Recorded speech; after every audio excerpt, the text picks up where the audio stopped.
দেখেন, প্রথমত মামুনুল হক সাহেব ওনার নির্বাচনে প্রচারণা করছেন, আমরা আমাদেরটা করছি। আমরা কোনো ধরনের সংঘর্ষের রাজনীতিতে বিশ্বাসী না। কেউ যদি সংঘর্ষ করতেও চায়, আমরা চেষ্টা করব সুন্দর নির্বাচনের দিকে যেতে।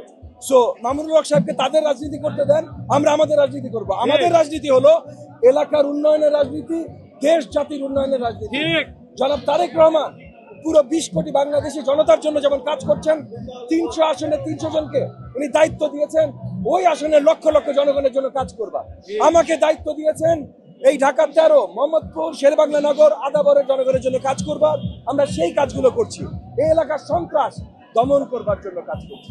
এই এলাকার জনগণের যত ভোগান্তি আছে, বেকারত্ব বলেন, রাস্তার দুরবস্থা বলেন, গ্যাস সংকট বলেন, সবকিছু নিরসনের জন্য কাজ করছি।